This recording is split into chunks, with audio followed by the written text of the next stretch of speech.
नमस्कार, आप देख रहे हैं हल्ला बोल। आपके साथ मैं हूं अंजना ओम कश्यप। प्रधानमंत्री नरेंद्र मोदी ने परिवार को लेकर विपक्ष के हमलों को और विपक्ष के परिवारवाद को चुनावी हथियार बना दिया है। अब खास तौर पर अगर आप देखें, बीते दिन से परिवारवाद के मुद्दे पर एक बार फिर प्रधानमंत्री नरेंद्र मोदी आज भी आक्रामक दिखे। लगातार वो हमले कर रहे हैं। जब से लालू प्रसाद यादव पूछते हैं उनसे कि आपके परिवार का हिसाब किताब क्या है, संतान कहां है आपका, ये तमाम सवाल लालू प्रसाद यादव ने इंडिया गठबंधन के मंच से पूछा था। इंडिया गठबंधन की पार्टियों को परिवारवादी पार्टियां पीएम बता रहे हैं, विपक्ष के भ्रष्टाचार को परिवारवाद से जोड़ रहे हैं। मिशन साउथ पर निकले पीएम मोदी ने आरोप लगाया कि परिवारवादियों ने शीश महल बनाए, परिवारवादियों ने धरती और आकाश बेचा, परिवारवादियों ने देश की खदानें बेची, परिवारवादियों ने महंगे गिफ्ट लिए। सबसे पहले हम आपको बताते हैं कि इंडिया गठबंधन में कौन कौन सी पार्टियां हैं जिन पर एक ही परिवार का अधिकार है, यानी एक तरह से वो पार्टियां एक ही परिवार की बपौती है। समाजवादी पार्टी, पहले मुलायम सिंह यादव अध्यक्ष रहे, अब अखिलेश यादव हैं। आरजेडी में लालू प्रसाद यादव अब भी अध्यक्ष हैं, अब पार्टी पर उनके परिवार का वर्चस्व है। डीएमके करुणानिधि सर्वोसर्वा है और अब स्टालिन उनके बेटे। शिवसेना बाला साहब के बाद उद्धव ठाकरे के पास कमान है। एनसीपी शरद पवार और सुप्रिया सुले पार्टी चला रहे हैं। नेशनल कॉन्फ्रेंस फारूक अब्दुल्ला और उमर अब्दुल्ला संभाल रहे हैं। पीडीपी मुफ्ती परिवार पार्टी का सर्वोसर्वा है। अब हम आपको एनडीए का भी दिखाते हैं। एनडीए गठबंधन की भी अनेकों ऐसी पार्टियां हैं जहां पर एक पार्टी का एक परिवार का वर्चस्व है, एक ही परिवार का अधिकार है। आरएलडी अभी जयंत चौधरी हैं, उससे पहले उनके पिता अजीत सिंह थे।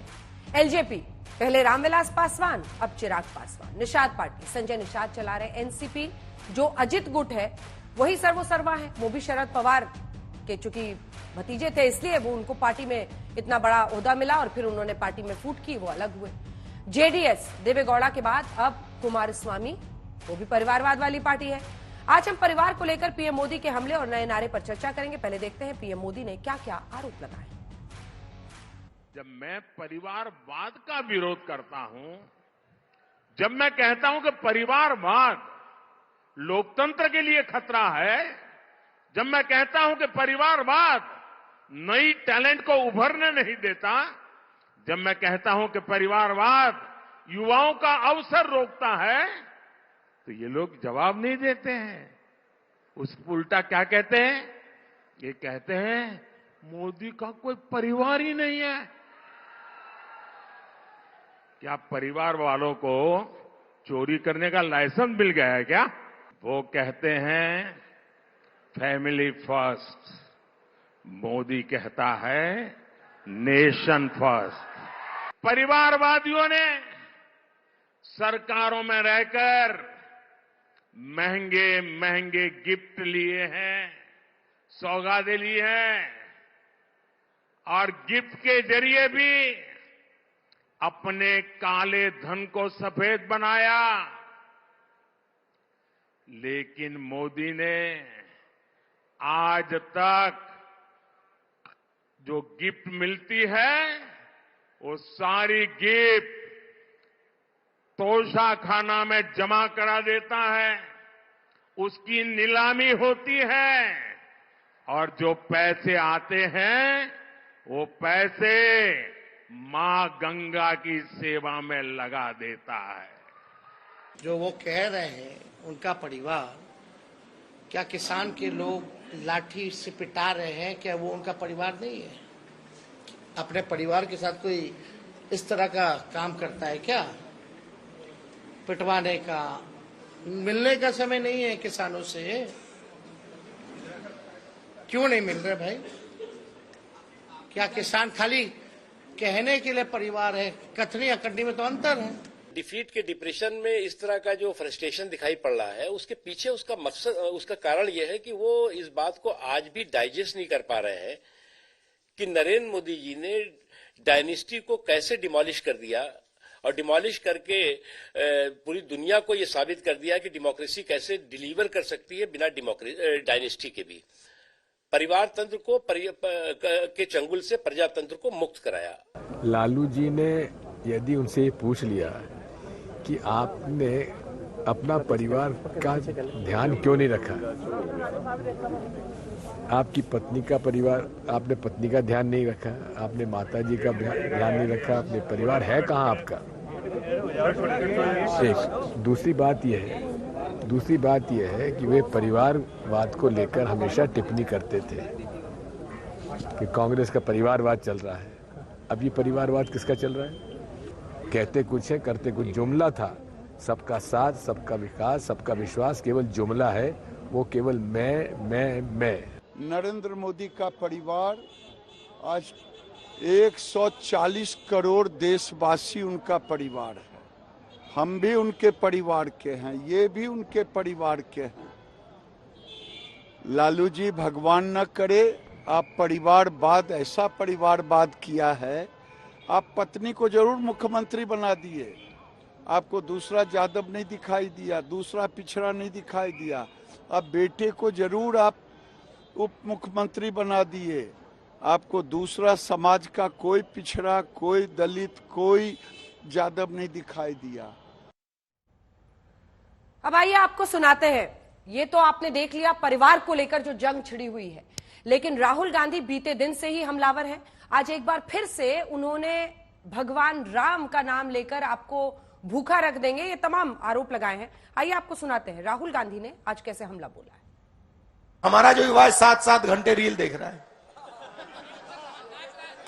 ये है चमत्कार। अब मैं चाहता हूं कि ऐसा दिन आए कि यहां पे एक युवा रील देखे 15 मिनट और फिर फोन को ऐसे घुमाए, उस पर लिखा हो मेड इन मध्य प्रदेश, और चाइना का युवा हो वो 7 घंटे रील देखे। ये मैं चाहता हूं और इसमें आपकी जरूरत होगी। मोदी जी ये नहीं चाहते। मोदी जी चाहते हैं कि आप मोदी जी चाहते हैं कि आप दिन भर मोबाइल पे रहो, जय श्री राम बोलो और भूखे मर जाओ। ये है। तो आपने सुना, राहुल गांधी ये कह रहे हैं कि दिन रात आप राम बोलो और भूखे मर जाओ, और मोबाइल का चस्का 7 घंटे 8 घंटे भारत में युवा देख रहे हैं। परिवारवाद पर गृहमंत्री अमित शाह, सिर्फ अपने लिए सोचती है परिवारवादी पार्टियां। ये गृहमंत्री अमित शाह ने भी हमला बोला है। नरेंद्र मोदी देश के लिए सोचते हैं, ये परिवारवादी पार्टियां अपने परिवार के लिए सोचती हैं। महाराष्ट्र के दौरे पर है केंद्रीय गृहमंत्री, और आइए आपको सुना देते हैं उन्होंने क्या कहा।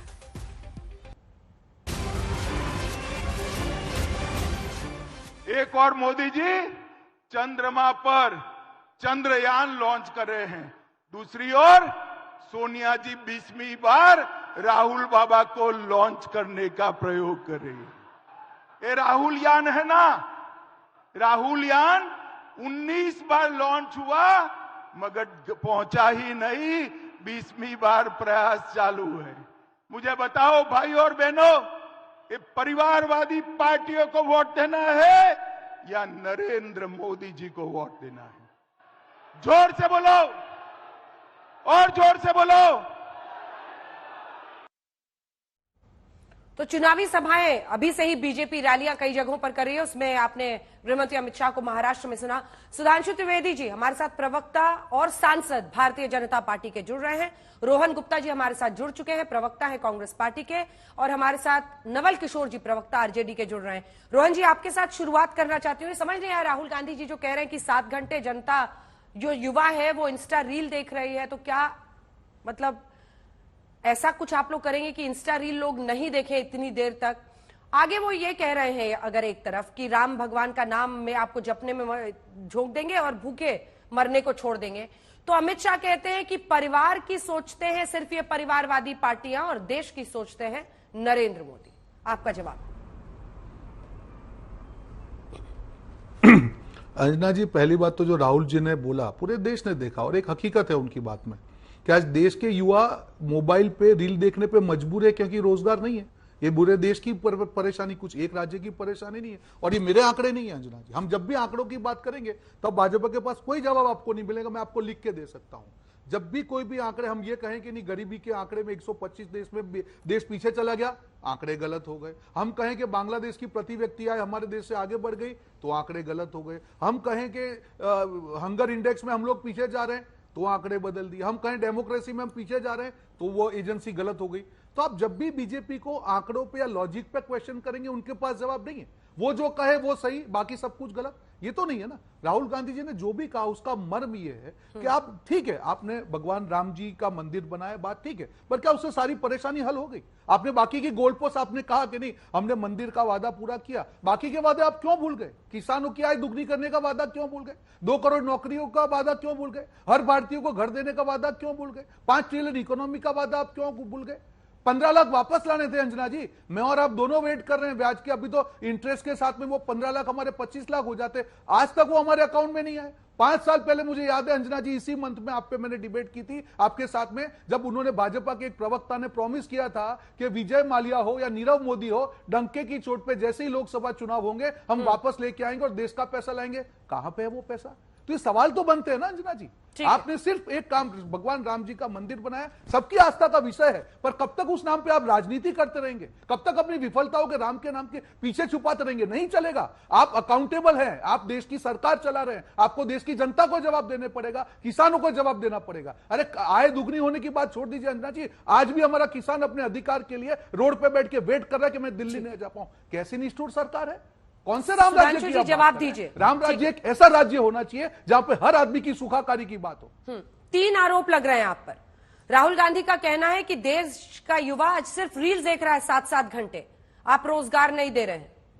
दूसरी बात वो कह रहे हैं कि राम मंदिर बनाकर आप उस पर राजनीति कर रहे हैं और लोगों को भूखे मरने के लिए छोड़ रहे हैं। और तेजस्वी यादव का यह आरोप है, जो कल कांग्रेस भी लगा रही थी, कि क्या किसान, मणिपुर के लोग परिवार नहीं है?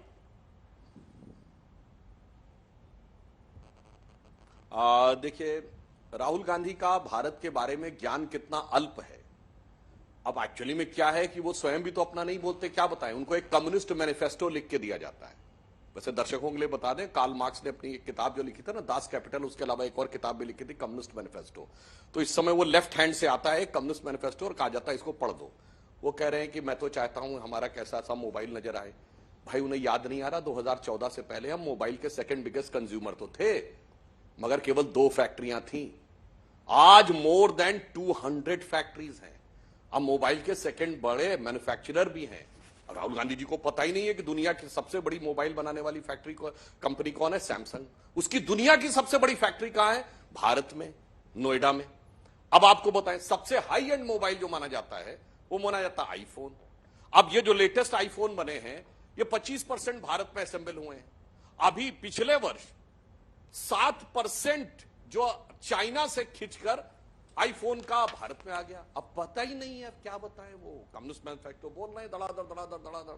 अच्छा, और अब बोलने के चक्कर में ऐसा हो जाता है कि अपनी परिवार, अपनी पार्टी, अपनी परंपरा, अपने आदर्श सब भूल जाते हैं। अरे भैया, हमसे कह रहे हो कि राम से कुछ हो गया। अगर भारत में चुनाव के अभियान की शुरुआत कभी किसी नेता ने राम का नाम लेके की थी तो राहुल गांधी जी के पिताजी स्वर्गीय राजीव गांधी ने नवंबर 1989 के लोकसभा चुनाव की शुरुआत अयोध्या से राम का नाम लेके की थी। समझाओ ना, मेरे बात गलत थे बोल दो। और अगर ऐसा ही था, राम के नाम में कुछ नहीं, महात्मा गांधी काहे राम राज्य की बात कह के पूरे देश को ऊपर उठे थे? और समस्या क्या है ना, जानकारी का अभाव और केवल तेवर का प्रभाव। वो सोचते हैं कि जनता को इस विषय में कर लेंगे। अभी हमारे मित्र रोहन जी प्रबुद्ध व्यक्ति हैं, पूछिए, अभी लेटेस्ट डाटा आया है, बेरोजगारी की दर कितनी हो गई? 3.1%। हां, मैं मानता हूं 2022-23 में एक दौर था जब 6% पहुंच गई थी, 3.1% आई। आज मूडीज ने भारत की रेटिंग बढ़ाकर, ग्रोथ रेट का प्रोजेक्शन बढ़ाकर 6.8 कर दिया है। और जानते क्या कहा है मूडीज ने? कि पूरी दुनिया जब समस्या में जा रही है उस समय भारत बहुत स्टेबिलिटी के साथ ऊपर जा रहा है। और सुनिए, इंटरनेशनल एजेंसीज में आईएमएफ ने क्या कहा है कि इंडिया का जो बैंकिंग सेक्टर है उसमें एनपीए अब सबसे कम हो गया है, रोबस्ट स्थिति आ गई। अब आपने जो पूछा वो नीरव मोदी और विजय माल्या, मैं विनम्रता और चुनौती से कहता हूं कांग्रेस का कोई व्यक्ति एक कागज दिखा दे इनके खिलाफ 2014 से पहले, कोई कागज नहीं। हमने आकर फिगरेटिव इनके मुकदमे दर्ज किए, फिर फिगरेटिव ऑफेंडर बिल बनाया और अभी पिछले लोकसभा में हमने वो बिल पारित किया है कि अगर कोई विदेश में रहेगा और वहां के देश की नागरिकता लेकर है, वो यहां आ नहीं सकते, उसकी सारी संपत्तियां जब्त करने का अधिकार केंद्र सरकार के पास आएगा। हमने ये करके दिखाया। मैं दर्शकों से एक और कहना चाहता हूं, कोई लॉन्ग टर्म लोन लेता तो कितने का लेता? अंजना जी, हम और आप भी अगर मकान का लोन लें मिनिमम 10 साल का लेते हैं, 10 साल, 15 साल या 20 साल, ये 2 साल 4 साल का लोन कोई नहीं लेता। तो ये जितने लोगों के नाम गिना रहे हैं, नीरव मोदी, विजय माल्या, कितने साल का लोन लिए होंगे भाई? ये 2 साल 4 साल का लोन लेके गए थे। मोदी जी की में एक का भी लोन मोदी जी की सरकार का नहीं है। हाँ, रिकवरी मोदी जी की सरकार में हुई है, संपत्तियां जब्त मोदी जी की सरकार में हुई। और 15 लाख पे जवाब दे देता हूं, कम से कम अब भारत का जन जन इस बात के लिए आश्वस्त है कि पैसा विदेश जा नहीं रहा है। वो 15 लाख ले जाने वाले चले गए, अब आके उल्टा चोर कोतवाल को डांटे, क्योंकि नियम कानून नहीं थे, अब नियम कानून सख्त हो रहे हैं, सबकी नटई पकड़ी जा रही है। अब धीरे धीरे वो सारी चीजें भी आएंगी। इसलिए मेरा विनम्र अनुरोध है राहुल गांधी जी से, स्वविवेक से बोलिए, कम्युनिस्ट विवेक से मत बोलिए। लेकिन सुधांशु जी, इसीलिए आज हमने इंडिया गठबंधन, एनडीए गठबंधन, दोनों की ही तरफ से परिवारवादी पार्टियों की तस्वीर लगा दी है। तो क्या अगर आप लोग परिवारवादी पार्टियों पर हमला कर रहे हैं तो आप लोग RLD, LJP, Nishad party, NCP Ajit गुट, जेडीएस और एसबीएसपी, इन सब पर भी हमला कर रहे हैं? क्योंकि वो भी परिवारवादी पार्टियां हैं, एक परिवार की बपौती हैं। आपने बिल्कुल सही बात कही। मैं एक बात बिल्कुल ईमानदारी से कहता हूं, वर्तमान में भारत की राजनीति में भारतीय जनता पार्टी और कुछ हद तक कम्युनिस्ट पार्टी को छोड़कर हमारे धुर विरोधी हैं, मगर बाकी सब पार्टियां बाय एंड लार्ज परिवार वाली बातचीत में तब्दील हो गई। तो क्यों गठबंधन किया उनसे? जिन छोटी पार्टियों का नाम ले रहे हैं ना, निषाद पार्टी, तो गठबंधन में क्यों शामिल किया? ये निषाद पार्टी ओम प्रकाश राजभर की, मेरी पूरी बात तो सुनिए, निषाद पार्टी आरएलडी और ओम प्रकाश राजभर के पार्टी के बराबर यदि कांग्रेस अपनी हैसियत तोलना चाहती है तो मैं इनको साधुवाद देता हूं। और मैं कहूंगा फिर गांधीवाद की बात छोड़ देना, कहें कि I am equivalent to Nishad party, I am equivalent to Rajbhar party, बोले आज ये कह दे, मैं इनकी बात मानने को तैयार हूं। नहीं, तब तो हम स्वतंत्रता का महान आंदोलन लड़ने वाले, देश को आजादी दिलाने वाले, अंग्रेजों से लड़ने वाले, महात्मा गांधी के उत्तराधिकारी हैं। और जब तुलना करनी होगी तो हम एक नई पार्टी जिसका एक सांसद है, अभी ये बोलते थे ना कि वो पार्टियां जिनका कोई भी सांसद नहीं है वो हमारे में, जिनका नाम गिना रहे हैं उनका कोई भी सांसद नहीं। मतलब देखिए अंजना जी, कैसे कैसे तर्क गढ़ लेते लोग अपने पक्ष में। मेरे भाई, वो तर्क सही था या एक तर्क सही है? दोनों में से एक चीज तय कर लीजिए, आइए फिर बहस करते हैं। ठीक है, छोटा सा जवाब एकदम रोहन जी, उसके बाद में जाऊंगी नवल जी के पास। अंजना जी इसी को कहते हैं कि गोल्ड पोस्ट कैसे शिफ्ट करना पड़ता है।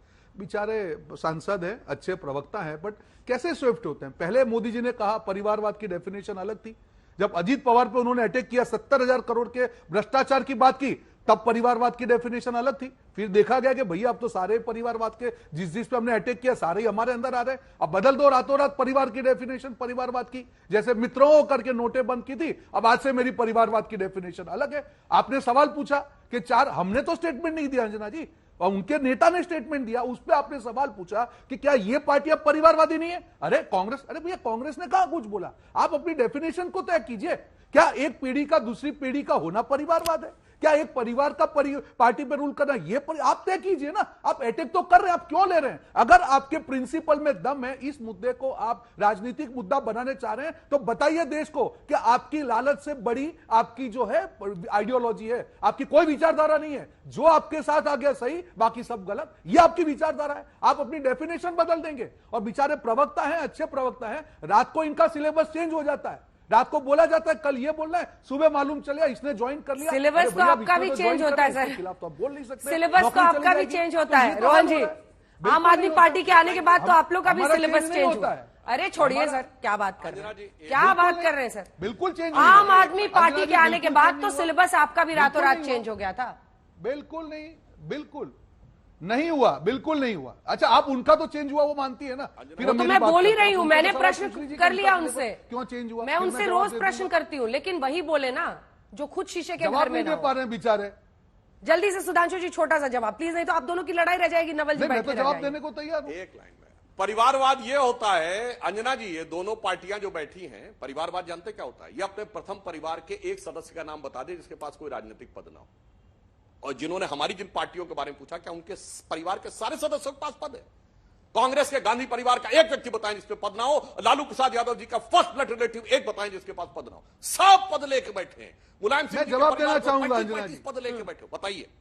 बताइए रोहन क्वेश्चन है ना, कौन बताइए रोहन, बताइए गांधी परिवार का एक व्यक्ति इस पे पद ना। अंजना जी मैं एक सवाल पूछना चाहूंगा, डंके की चोट पे सवाल पूछ रहा हूं। एकमात्र पार्टी का सुधांशु जी नाम बना इस देश में कि जिसके जो अध्यक्ष हैं वो लोकतंत्र से चुने गए। एक पार्टी का नाम बताइए सुधांशु जी। मैं आपका जनरल नॉलेज टेस्ट करना चाहूंगा। पूरे देश में जो बड़ी पार्टियां बोल रहे हैं उसमें एक पार्टी का नाम बताइए कि जिसके अध्यक्ष को चुना गया है लोकतांत्रिक तरीके से। जवाब दीजिए सुधांशु जी, आपको तो बहुत नॉलेज है ना हिस्ट्री का, एक्सपीरियंस है, बताइए कौन सी पार्टी है आपके पास? जवाब नहीं है आपके जवाब। उसका नाम है इंडियन नेशनल कांग्रेस।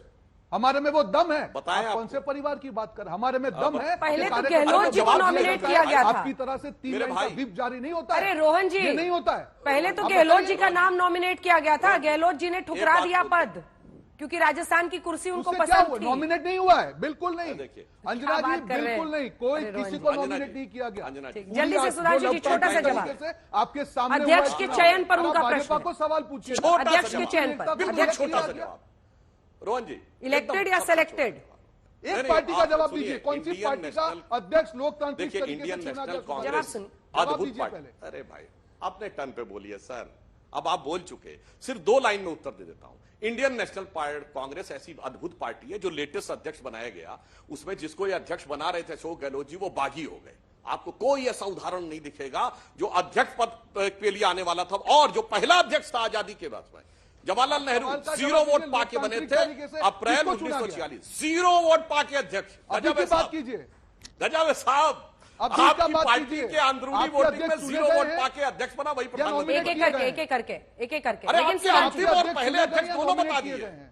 और अगर 1885 वाला पहला अध्यक्ष अंग्रेजों द्वारा नॉमिनेटेड था। लेकिन सुधांशु जी वो कह रहे हैं कि उसके बावजूद जब नाम आगे खड़गे जी का रखा गया, शशि थरूर भी खड़े हुए थे और वहां पर वोटिंग से मल्लिकार्जुन खड़गे को चुना गया। आपके यहां सिलेक्टेड है जिनको बार बार एक्सटेंशन मिलता है, ये उनका सवाल है। मैं उसका भी जवाब दे देता हूं। पहली बात, 1997 के बाद पहली बार गांधी परिवार के बाहर अध्यक्ष का पद चले गए और क्या अध्यक्ष बनाया है आपने? वापस भाग गए। मतलब अध्यक्ष जो है वो कोई, अब भाई पूरी बात करिए सर, आपने टर्न पे बोलिए, आप बोले तो मैंने डिस्टर्ब नहीं किया। ये बताइए, एक अदद सांसद यात्रा निकालता है और अध्यक्ष उसके पीछे खड़ा रहता है। बोलिए रोहन जी, आपने अपने टर्न पे बीच में बोलिए नहीं। देखिए अध्यक्ष पद को कितना सुंदर इन्होंने बनाया है। आज राहुल गांधी जी ना अध्यक्ष है, ना उपाध्यक्ष है, ना महामंत्री, ना नेता प्रतिपक्ष है। उनकी तो जलवायु जलाल से यात्रा निकलेगी और मल्लिकार्जुन खड़गे जी पिछवा खड़े रहेंगे। और जो आपके नेता प्रतिपक्ष लोकसभा में हैं अधीर रंजन चौधरी जी, वो पिछवा खड़े रहेंगे। ये भैया अध्यक्ष बनाया है, या इन्वर्टेड कॉमा में कहते बनाया है। जैसे आपने प्रधानमंत्री मनमोहन सिंह जी को बनाया था या बनाया था, जैसे मनमोहन सिंह जी प्रधानमंत्री थे वैसे खड़गे जी अध्यक्ष हैं। सबको पता है कि असलियत कहां पे है, इसलिए देश की जनता को इतना नासमझ मत समझिए कि आपने मनमोहन सिंह जी को बनाया था, वैसे ही खड़गे जी को बनाया है। चलिए ठीक है, नवल किशोर जी, नवल जी अब आपके पास आते हुए, आपको खुद अपने विवेक से क्या नहीं लगता है नवल जी कि भारतीय संस्कृति इजाजत नहीं देती कि हम किसी भी व्यक्ति के बारे में, छोड़िए कौन पीएम है, कौन नेता है, कौन क्या करता है, अपना सबसे बड़ा प्रतिद्वंदी भी हो उसके घर में झांके, वो संतान है या नहीं है, भारतीय संस्कृति में ये है ही नहीं कि इस तरह की टिप्पणी की जाए। क्या ये राजनीति का दिवालियापन नहीं? ये प्रश्न मैंने बीते दिन भी आपकी प्रवक्ता से पूछा था कि इस तरह के मुद्दे को उठाकर आप बेवजह की एक पिच क्रिएट करते हैं, नौकरी पर घेरिए, महंगाई पर घेरिए, मणिपुर पर घेरिए, किसानों पर घेरिए, लेकिन जब एक नारा उधर बन जाता और ऐसा ही चौकीदार के मुद्दे पर हुआ था, क्यों इस तरह की भाषा पीएम के लिए इस्तेमाल करना जो आदमी आम व्यवहार में किसी के लिए ना करे? अंजना जी बिल्कुल सही बात आपने कहा, लेकिन इसका स्तर गिराने वाले कोई और नहीं, माननीय प्रधानमंत्री ही हैं। 2015 के चुनाव में बिहार के अभियान के दौरान उन्होंने बोला कि अपने बेटे बेटियों को सेट कर रहा है, वो क्या परिवारवाद के लिए अच्छा बात बोल रहे थे? दिन रात इस देश में जितने भी विपक्ष के दल हैं, आप बार बार कहते हैं कि वो परिवारवादी दल हैं। आप ये बताइए कि सिर्फ राजनीति में जो परिवार है, क्या उनके बेटे बेटी जो राजनीति में वही परिवारवाद है? अमित शाह जी का बेटा को कोई फायदा नहीं मिला उनके गृह मंत्री होने का। नहीं, अगर नहीं मिला होता तो इतने ऊंचा सम्मान उनको कैसे मिल जाता क्रिकेट का दुनिया में? कौन सा मैदान में उन्होंने क्रिकेट खेला है? नंबर एक। नंबर दो, देखिए परिवार को, यह कैसी पार्टी है जिसके पीछे एक संघ परिवार खड़ा है, उसका कोई दायित्व नहीं है, उसकी कोई जिम्मेदारी नहीं है। लेकिन आप बताइए कि परिवारवाद का सबसे फायदा संघ परिवार के लोगों को मिलता है कि नहीं? ये आपसे छुपी हुई बात है या इस देश का जनता नहीं जानता है इस बात को? तीसरी बात यह है कि राजनीति में जो राजनीतिक दल बनाने का क्रम और प्रक्रिया है, जिसका देखरेख इलेक्शन कमीशन करता है, उसमें जिन आधार पे भारतीय जनता पार्टी की अध्यक्ष बनती है, आप फोटो की बात करते हैं, आगे पीछे खड़े होने की बात करते हैं, भारतीय जनता पार्टी में तो पूरा देश ने देखा कि मोदी जी और अमित शाह के बीच में जेपी नड्डा अध्यक्ष के तौर पे आ रहे थे, उनको कैसे धक्का मार के साइड कर दिया गया। उनको इस चुनाव के दौरान उनका कार्यकाल संविधान में परिवर्तन करके बढ़ाया गया है। आप दूसरे पार्टी को घेरते हैं। यहां पर सवाल ये नहीं है, सवाल ये है कि मोदी जी जो कहेंगे कि भाई हमारा परिवार 140 करोड़ लोग हैं, सारे कैबिनेट मंत्री उनके परिवार के पास बन गए। अच्छा हुआ लालू जी ने तो उन पर एक उपक्रम कर दिया कि भाई आप उनके कहने के कारण सब लोग आकर बोले नहीं हम भी आपके परिवार हैं। वो चाहे कुलदीप सेंगर हो, चाहे ब्रजभूषण सिंह हो, चाहे अपराधी हो, सब आके कह रहा है भाई मोदी जी के परिवार है। जवाब सुनिए। इस तरह का घोषणाबाज करने का जो राजनीति है वो भारतीय जनता पार्टी करती है। सुधांशु जी एक दो बात और कहने देते तो अच्छा होता। ठीक है, बोल लीजिए सर। सुधांशु जी रुक जाइए। हाँ, ठीक है, छोटे में संक्षिप्त खारिज कह रहे। हाँ, जिनको आप कहते हैं वो परिवारवादी पार्टी जिनको आप कहते हैं, उन्होंने मंडल कमीशन को लागू करवाया, उन्होंने जाति जनगणना करवाया, उन्होंने आबादी के हिसाब से हिस्सेदारी दी, उन्होंने 17 महीने में जो 17 साल तक काम कर रहे थे उनसे ज्यादा नौकरी दी। तो जिसको आप परिवारवादी पार्टी कह रहे हैं, उनके उपलब्धियों को क्यों नहीं जोड़ते हैं? ठीक है, आप परिवार तो भारतीय परंपरा का सबसे पवित्र संस्था है, क्यों उस पर बार बार उंगली उठाते हैं? तो ये बता दीजिए कि जो लोग भारतीय जनता पार्टी में हैं, राजनीति करते हैं, वो अपने परिवार को गंगा जी में दफना देते हैं क्या? सुधांशु जी बिल्कुल आपने सही बात किया, मैं जवाब दे देता हूं। माननीय प्रधानमंत्री जी ने बिल्कुल जवाब दे दिया है। परिवार का कोई व्यक्ति राजनीति में नहीं आ सकता, ऐसा कोई गैग ऑर्डर नहीं लगाया जा सकता। परिवारवाद ये होता है कि जब हम हटेंगे तो सत्ता का सूत्र हमारे में होगा। पुनः मैं एक बार एग्जाम्पल कई बार दे चुका हूं, अंजना जी आज इस शो का संचालन कर रही हैं, तो ये नहीं लग सकता कि उनके परिवार का कोई व्यक्ति पत्रकारिता में नहीं आ सकता या आज तक चैनल नहीं ज्वाइन कर सकता।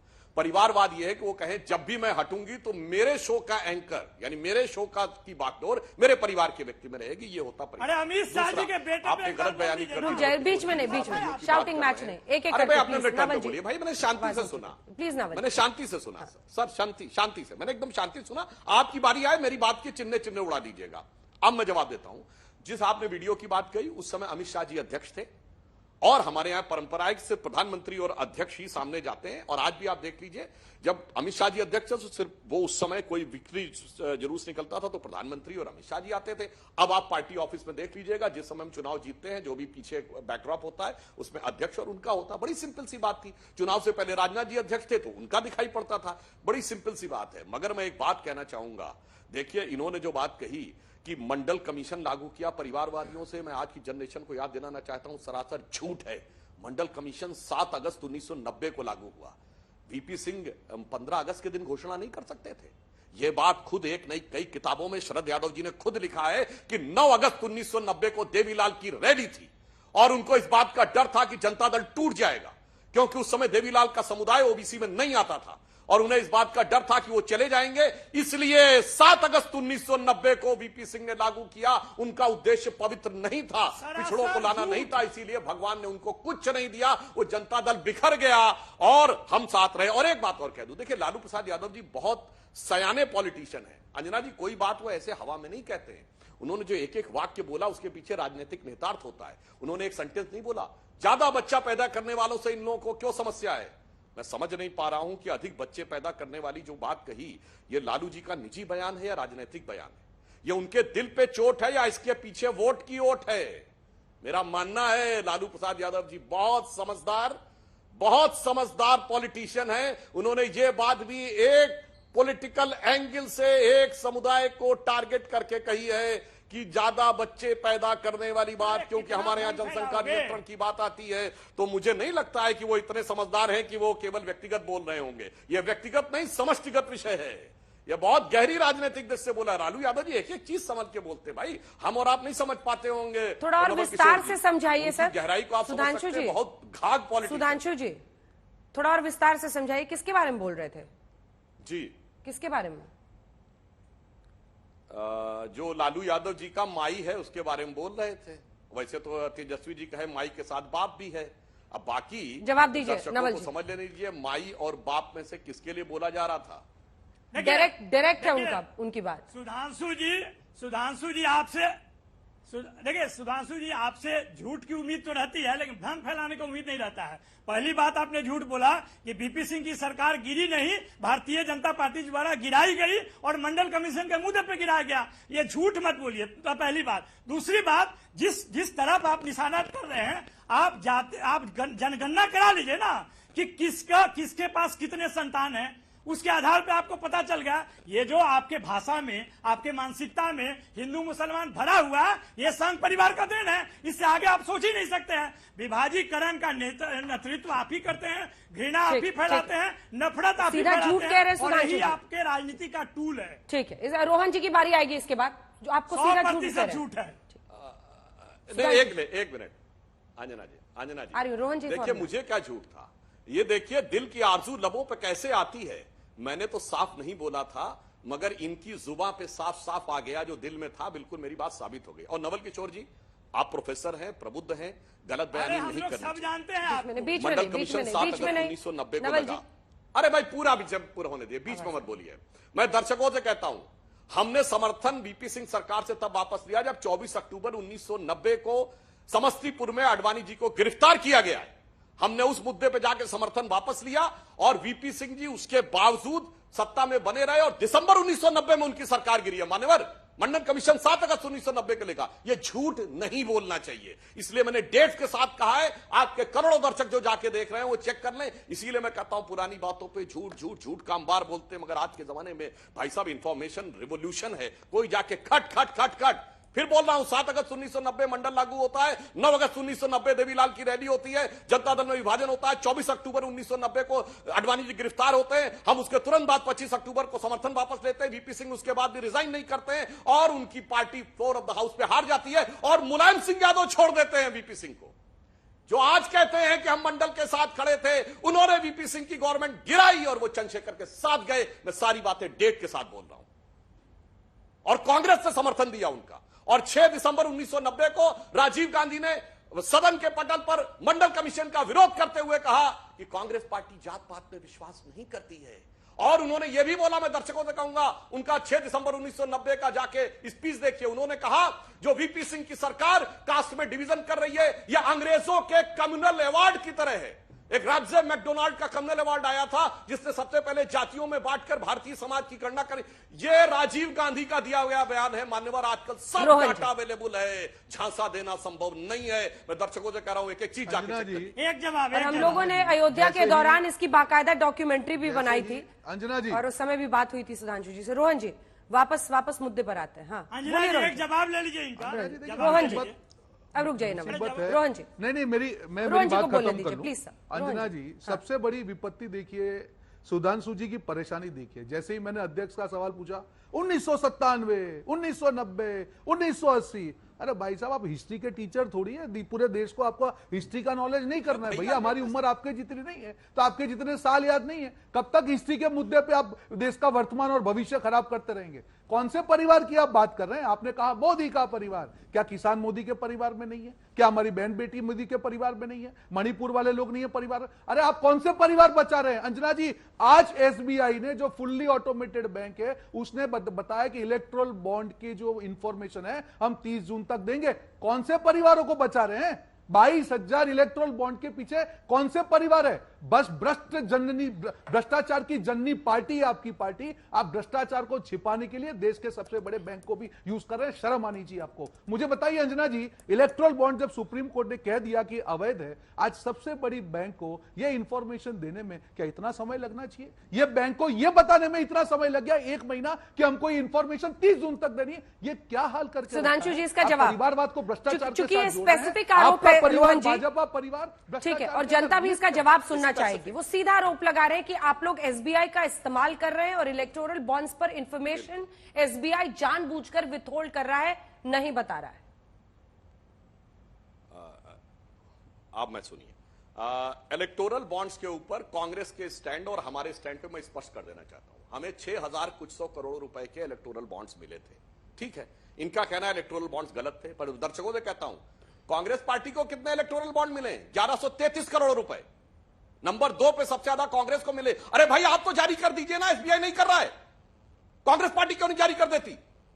नहीं करना है, राजनीति करना है, मतलब पहले इलेक्टोरल बॉन्ड का विरोध भी करना है, फिर 1,133 करोड़ रुपए लेना भी है और लेना है, और उसके बाद पर्सनल कमेंट्स उनको पूरा करने दीजिए। मैं आऊंगी रोहन जी। रोहन जी देखिए, आप मानता हूं अनकंफर्टेबल फैक्ट है, आप कह रहे हैं एसबीआई को जारी करने में आपको आपत्ति लग रही, ठीक है, हम एसबीआई पर आपकी आपत्ति मानते हैं। कांग्रेस पार्टी अपनी तो लिस्ट जारी कर दे कि पहले बताया मैंने लिया क्यों जब हम उसके खिलाफ थे, और ले लिया तो जारी काहे नहीं कर रहे हैं। इसे कहते हैं पर उपदेश कुशल बहु तेरे, जे आचरही नर धेरे। ये होती है राजनीति, पीछे से लेते रहो, आगे से चिल्लाते रहो, और फिर आरोप एसबीआई पे लगाते रहो। क्यों नहीं जारी कर देते रोहन जी? अगर वाकई इलेक्टोरल बॉन्ड्स को लेकर जानकारी एसबीआई विथहोल्ड कर रहा है तो कांग्रेस पार्टी तो रिवील कर ही सकती है। टीएमसी को भी इतना मिलता है, वो भी रिवील कर सकते हैं। अगर वाकई एक मुहिम चलानी है तो रिवील तो किया जा सकता है। एक चीज से अंजना जी, एक चीज की मुझे आपत्ति कि सवाल का जवाब सवाल तो नहीं हो सकता है। आज मैं सवाल पूछ रहा हूं, आज एसबीआई जो अधिकृत बैंक है उसकी इंफॉर्मेशन देना उसका काम है। इलेक्ट्रोल बॉन्ड स्कीम अगर आपकी सरकार लेके आती है, अगर आप इनकम टैक्स से कोई स्लैब ऐसे करते हैं जो मुझे पसंद नहीं आए, तो मैं ये कहूंगा क्या नहीं, मैं इनकम टैक्स का बहिष्कार करूंगा? देश का लॉ है, सरकार ने बनाया। ये कैसी बेतुकी बात आप कर रहे हैं? आपको ये चीज की शर्म आनी चाहिए कि एक चुनी हुई सरकार की एक योजना को सुप्रीम कोर्ट ने गैर संवैधानिक करार किया और आप यहां पे आके बड़ी बड़ी बातें कर रहे हैं। और एक बड़ी बैंक को जिसको आपने अपने कंट्रोल में करके ये इंफॉर्मेशन 38 जून तक नहीं देने का किया, आप देश को जवाब दीजिए ना कि इतनी बड़ी बैंक को 1 महीना समय लग गया ये बताने में कि ये इंफॉर्मेशन 30 जून को आएगी, और हमारी इंफॉर्मेशन भी एसबीआई के पास में है ना। हम तो कह रहे हैं डंके की चोट पे, आज एसबीआई, अगर आपको इतनी आपत्ति है तो ये बोल दीजिए कांग्रेस की इंफॉर्मेशन जारी करते हैं, हम रेडी है, हमको चोरी नहीं करनी है। पर आपको शर्म आनी चाहिए, आपकी पार्टी को बताए ना, दोनों की इतनी बड़ी संवैधानिक हार होने के बावजूद भी आज यहाँ पे आके उसको आप जस्टिफाई कर रहे हैं। मुझे सवाल मत पूछिए, आप जवाब दीजिए। सांसद जी जवाब दे रहे हैं, थोड़ा सा रुक जाइए, रिपीट कर रहे हैं। इलेक्ट्रोल बॉन्ड देने में इसका जवाब दीजिए सुधांशु जी। वो कह रहे हैं कि जारी करें ना एसबीआई, कांग्रेस का भी हो जाएगा, बीजेपी का भी हो जाएगा, सबका हो जाएगा। मैंने सुनिए, मैं बिल्कुल कह रहा हूं, मैंने तो एक जस्टिफिकेशन का सेंटेंस नहीं बोला, मैंने तो सिर्फ क्लैरिफिकेशन की बात कही। देखिए, मैं करोड़ों दर्शकों से कहता हूं अंजना जी, देखिए कितनी सुंदर बात कह रहे हैं। भारतीय जनता पार्टी के प्रवक्ता से एसबीआई का जवाब मांग रहे हैं और कांग्रेस का प्रवक्ता कांग्रेस का जवाब नहीं दे रहा, मान्यवर। इसीलिए राहुल गांधी जी को जो वो विशिष्ट संज्ञा दी गई थी ना, पूरे देश को वो विशिष्ट संज्ञा वाला शब्द मत समझिए। कुछ भी कांग्रेस का प्रवक्ता कांग्रेस का जवाब नहीं दे रहा है, भाजपा के प्रवक्ता से एसबीआई का जवाब पूछ रहा है। इतना बचका। अरे भैया, सरकार का जवाब मांग रहा हूं, दे दिया, बाकी सब दर्शकों के विवेक को छोड़ता हूं। हवाई बात नहीं हो सकती ना रोहन जी, ये सवाल जरूर पूछा जा सकता है, लेकिन एसबीआई सरकार के कहने पे काम कर रही है, ये आप कोर्ट में भी तो नहीं प्रूव कर पाएंगे ना। अंजना जी, पहली बात, सरकार पब्लिक सेक्टर यूनिट है, आप जानते हैं, नंबर 1। अंजना जी, दूसरी बात, जो एसबीआई है, सुधांशु जी एक बार बीच में मत बोलिए, मैंने आपकी बात सुन ली। एसबीआई एक पीएसयू है, हम सब जानते हैं कि बीओ के सरकारी बैंक है, सरकार का जो स्टेक है सबसे ज्यादा है, और आज सबसे बड़ी बैंक को ये इंफॉर्मेशन नहीं देना, आपको लगता है क्या ये यूपीआई तो हो ही नहीं सकता है? ये अनप्रेसिडेंटेड है कि देश के सबसे बड़ा बैंक डेडलाइन के एक दिन पहले ये बताए कि हमारा जो डेडलाइन है 30 जून को है। ये कैसे डाइजेस्ट होगा अगर आपकी मंशा में वो नहीं है? और मैं चैलेंज के साथ बोलता हूं, मैं डंके की चोट पे नेशनल टीवी पे बोलता हूं, सुधांशु जी भाजपा की तौर से आप जारी कीजिए, मैं मेरी पार्टी को रिक्वेस्ट करूंगा कि हमारी भी इंफॉर्मेशन जारी करेंगे। क्या आप में है हिम्मत 6,656 करोड़ का? बताइए चैलेंज के साथ में। आप तो सांसद है, मैं तो एक छोटा सा कार्य करता हूं, फिर भी मेरी पार्टी के बिहाफ पे ये गारंटी ले सकता हूं। आप तो सांसद है, करिए गारंटी, बताइए भाजपा डिक्लेयर करती है। जवाब दीजिए सुधांशु जी। हमारी पार्टी को मैं रिक्वेस्ट करूंगा, आपको चैलेंज दे रहे हैं कि दोनों डिक्लेयर कीजिए। चैलेंज के साथ आपको बोलता हूं, जवाब दीजिए हाँ या ना में। हाँ या ना? सुनिए, जो कह रहा है कि बताना चाहिए वो अपना बताने के बाद बजाय ये कह रहा है कि मैं गारंटी लेता हूं। मेरे भाई यही तो गारंटी की आपका लिफाफा फट जाता है कि जो बात आप कह रहे हैं वो कर नहीं रहे, कह रहे पहले आप कर दो तब करेंगे। और मैं अंजना जी एक और इनकी बात से मैं सहमत हूं, जो ये कह रहे हैं ना कि एसबीआई सरकारी बैंक है, सरकार जो चाहे करती है। मैं सारे दर्शकों का जाके चेक करिए, विजय माल्या का लोन एसबीआई ने रिजेक्ट कर दिया था, फिर उसने प्रधानमंत्री जी को बाकायदा थैंक्स का लेटर लिखा था कि मैं एनपीए हो गया था मेरी एक कंपनी। रोहन जी अभी आपका ऑडियो नहीं जा रहा। रोहन जी अभी आपका ऑडियो नहीं जा रहा। I am sorry sir, please, मैं शाउटिंग मैच नहीं करना चाहती, मैं जवाब लूंगी आपसे सर, पूरा करिए। हाँ, चूंकि इसलिए इनके जमाने में यही होता था, इसलिए इनको ये लगता होगा। हमारे जमाने में स्वायत्त था। मैं दर्शकों से कहना चाहता हूं, मात्र 8 महीने पहले की तो बात है, ये कहते थे लुट गया, एसबीआई बर्बाद हो गया, फलाना हो गया, ढिमाका हो गया। पिछले के पिछले क्वार्टर में एसबीआई ने ऑल टाइम हाई प्रॉफिट दर्ज किया है, 18,000 करोड़ रुपए का, जो किसी भी प्राइवेट कंपनी से ज्यादा है। रिलायंस से ज्यादा प्रॉफिट एसबीआई ने किया है। एसबीआई सबसे रोबस्ट है क्योंकि हमने उसको स्वायत्तता दी है। जो प्रधानमंत्री कार्यालय से चिट्ठियां लिख लिख के विजय माल्या का लोन वेव ऑफ कराते थे, जो 8 महीने पहले बोलते थे एसबीआई डूब गया, और आज उनकी डूबी हुई फितरत और डूबी हुई गैरत देखिए कि कोर्ट से लेके और टीवी तक चिल्ला रहे हैं कि एसबीआई रिवील नहीं कर रहा है। और हमसे क्या कह रहे हैं, पहले एसबीआई को रिवील कराइए तो फिर मैं रिक्वेस्ट करूंगा अपनी पार्टी से, जो चिल्ला चिल्ला के कह रही कि रिवील होना चाहिए। इसकी यही गारंटी है जनाब। इसीलिए मोदी की गारंटी के आगे आप लोगों की गारंटी की घंटी बज जाती है। जवाब दीजिए जल्दी से। अन्ना जी मेरी बात पूरी करूं? हाँ, प्लीज पूरा कीजिए और उसका भी जवाब दीजिएगा, क्योंकि पुराने ऐसे तमाम प्रमाण हैं जब एसबीआई को, एक सेकंड सर, जब इसी एसबीआई को, सवाल तो सुन लीजिए, इसी एसबीआई को इन्फ्लुएंस किया गया था यूपीए के कार्यकाल में कि विजय माल्या को लोन दिया जाए। वो कह रहे हैं कि वो भी एक जमाना था एसबीआई का और ये भी एक जमाना है जब वो सबसे ज्यादा प्रॉफिट्स बना रहे हैं। ये भी एक वैलिड क्वेश्चन है। अंजना जी देखिए, वैलिड क्वेश्चन तो तब होता है जब मेरे क्वेश्चन का ये आंसर देते। मैंने 4 सवाल उनसे पूछे ये पूरी डिबेट में, उनके अध्यक्ष के ऊपर सवाल पूछा, वहां पे गुण के 1977 1997 में चले गए। मैंने इलेक्ट्रल बॉन्ड पे सवाल पूछा, वो घुमा दिया। स्पेसिफिक सवाल है, भाजपा 6,656 करोड़ के बॉन्ड की इंफॉर्मेशन सुधांशु जी, आपकी जो पार्टी है, मैं पार्टी की बात कर रहा हूं, जाहिर करे कांग्रेस की पार्टी को। मैं रिक्वेस्ट करके मैं कराऊंगा, आपके में हिम्मत है? नहीं है आप में हिम्मत। एसबीआई है, अरे बैंक के ऊपर कौन, आपकी जो विश्वसनीयता है उसके ऊपर मैं सवाल उठा रहा हूं। क्यों इलेक्ट्रल बॉन्ड देश के सामने आपकी इतनी फजेती हुई? पूरे देश ने एक चीज को देखा कि आपकी इतनी बड़ी योजना को सुप्रीम कोर्ट ने जो गैरलायक कर दिया, उसके बाद में आपको तो नैतिकता की उसके ऊपर भाजपा को डिक्लेयर करना चाहिए ना। आपको तो कम क्लीन होना चाहिए। अगर आप बोलते हैं कि इलेक्ट्रल बॉन्ड स्कीम ठीक थी, तो भाजपा को नैतिकता के ऊपर आके ये डिक्लेयर करना चाहिए और सिर्फ 2 लाइन का जवाब सुधांशु, बोलना चाहिए, सिर्फ 2 लाइन, तो छुपाइए मत ना, सिर्फ 2 लाइन का छुपाई और सवाल का जवाब हो। अंजना जी सवाल का जवाब हो, ये बातें घुमाए ना। इनका हिस्ट्री का नॉलेज अपने पास रखें, हम लोग के पास भी हिस्ट्री का नॉलेज है, पर हम भविष्य की बात कर रहे हैं, देश की जनता। ठीक है हिस्ट्री का नॉलेज आपका जो, हाँ ठीक है। इन्होंने कहा, बस 2 लाइन में जवाब दे रहा हूं। रोहन जी बहुत लंबा मुझे बोलने की जरूरत नहीं है। आपने कहा कांग्रेस अध्यक्ष पे हम पीछे चले गए। मान्यवर अशोक गहलोत 1977 की बात नहीं, 2023 की बात थी। दूसरी बात, आप कह रहे हैं नैतिकता की बात है, तो मैं वही तो कह रहा हूं कि 1133 करोड़ पाने वाली कांग्रेस और 1092 करोड़ पाने वाली टीएमसी जो ये कह रही है कि ये गलत था, पहले तो लिया उसके बाद बोल नहीं रहे हैं, ये है नैतिकता का आईना। हम तो कह रहे हैं कि हमारे हिसाब सही थी, पर अब जब वो नहीं माना है न्यायालय ने, तो न्यायालय का शिरोधार्य जो बैंक निर्णय लेगा वो करेंगे। पर आप तो पार्टी के रूप में कह रहे हैं गलत थी, और गलत में लिया भी है और लेने के बाद बताया भी नहीं ना बताएंगे। मौसम चुनावी है, आईना सबके हाथ में है, लेकिन आईना सामने वाले को वो दिखा रहे हैं, अपनी तरफ नहीं है।